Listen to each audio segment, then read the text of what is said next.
बुद्ध की कहानी। एक समय की बात है, महात्मा बुद्ध अपने शिष्यों के साथ यात्रा पर थे।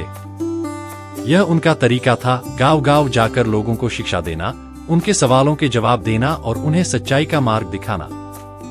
एक दिन वह एक छोटे से गांव में पहुंचे। गांव का वातावरण बहुत ही सुंदर था, चारों तरफ हरियाली, खेत और दूर-दूर तक फैले पेड़-पौधे। गांव में बुद्ध के आने की खबर फैल गई थी और लोग बड़ी उत्सुकता से उनके दर्शन करने आए। गांव के मुखिया ने बुद्ध से निवेदन किया कि वे कुछ दिन गांव में ठहरें और अपने उपदेशों से सभी का मार्गदर्शन करें। बुद्ध ने उनकी प्रार्थना स्वीकार कर ली और गांव में ही ठहरने का निर्णय लिया। हर दिन बुद्ध सुबह सुबह गांव वालों को उपदेश देते थे। उनके उपदेश सुनने के लिए गांव के सभी लोग इकट्ठे होते। बच्चों से लेकर बूढ़ों तक हर कोई उन्हें सुनता और उनके बताए हुए मार्ग पर चलने का प्रयास करता। बुद्ध की शिक्षा सरल और स्पष्ट होती थी और उनका मुख्य उद्देश्य लोगों को अहिंसा, करुणा और सच्चाई का मार्ग दिखाना था। एक दिन गांव में एक बुजुर्ग व्यक्ति बुद्ध के पास आया। उसकी आंखों में चिंता और दुख की झलक थी। उसने बुद्ध से विनती की, हे महात्मन, मैं एक अत्यंत साधारण व्यक्ति हूँ। मेरे पास ना ही कोई धन दौलत है और ना ही कोई बड़ा परिवार। मेरी केवल एक ही समस्या है, मेरे बेटे का व्यवहार। वह मेरा सम्मान नहीं करता, मुझसे कटु शब्दों में बात करता है और मेरी बातों को नजरअंदाज कर देता है। मैं बहुत दुखी हूँ और समझ नहीं पा रहा हूँ कि उसे कैसे समझाऊं। बुद्ध ने बुजुर्ग व्यक्ति को बड़े धैर्य से सुना और फिर मुस्कुराते हुए बोले, क्या आप उसे मेरे पास ला सकते हैं? मैं उससे बात करना चाहूंगा।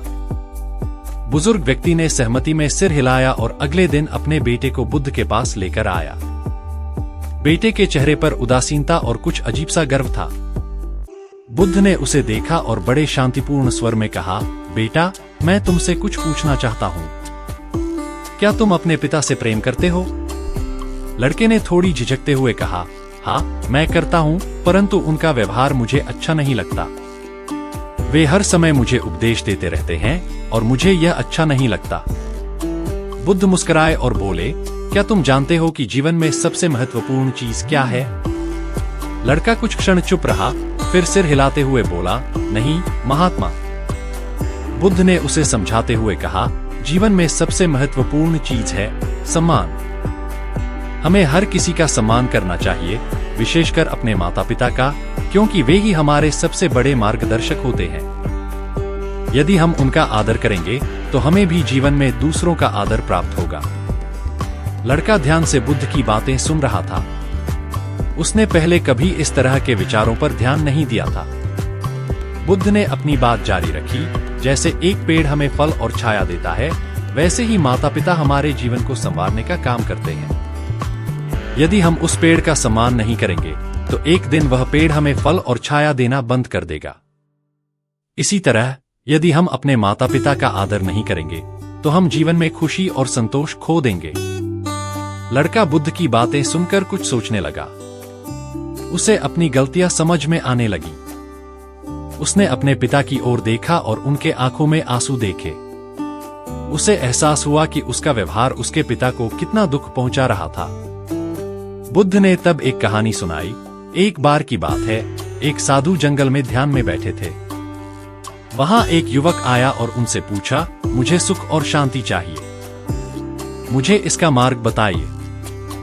साधु ने उसे एक पेड़ की ओर इशारा करते हुए कहा, जाओ और उस पेड़ के पास बैठो। ध्यान से उस पेड़ को देखो और उससे कुछ सीखने का प्रयास करो। युवक पेड़ के पास गया और उसे देखता रहा। धीरे धीरे उसे समझ में आने लगा कि जैसे पेड़ हर किसी को फल और छाया देता है, बिना किसी भेदभाव के, वैसे ही हमें भी अपने जीवन में सबका आदर करना चाहिए। तभी हमें सच्चे सुख और शांति की प्राप्ति होगी। बुद्ध की बातों का प्रभाव लड़के पर गहरा पड़ा। उसने अपने पिता के सामने सिर झुकाया और उनसे क्षमा मांगी। उसके पिता ने उसे अपने गले से लगा लिया और उनकी आंखों से आंसू छलक आए। गांव के सभी लोग इस दृश्य को देखकर बहुत प्रसन्न हुए और बुद्ध के प्रति उनकी श्रद्धा और भी बढ़ गई। बुद्ध ने अंत में कहा, याद रखो, जीवन का सबसे बड़ा धन प्यार, करुणा और सम्मान है। यदि हम इन 3 गुणों को अपने जीवन में स्थान देंगे तो हमें कभी भी किसी प्रकार का दुख नहीं सताएगा। गांव के लोग बुद्ध की बातों को समझ चुके थे। उन्होंने निश्चय किया कि वे अपने जीवन में इन गुणों का पालन करेंगे और दूसरों के साथ सच्चे प्रेम और सम्मान से व्यवहार करेंगे। इस प्रकार बुद्ध ने उस गांव में अपने उपदेशों से लोगों के जीवन को बदल दिया। उन्होंने लोगों को यह सिखाया कि सच्चे सुख की प्राप्ति केवल आदर, प्रेम और करुणा के माध्यम से ही संभव है। उनके उपदेशों का प्रभाव गांव के हर व्यक्ति पर पड़ा और सभी ने अपने जीवन को बेहतर बनाने का संकल्प लिया। इस कहानी से हमें यह शिक्षा मिलती है कि चाहे हम किसी भी परिस्थिति में हों, हमारे जीवन का असली अर्थ दूसरों के प्रति आदर, प्रेम और करुणा से भरा होना चाहिए। यही सच्चे सुख और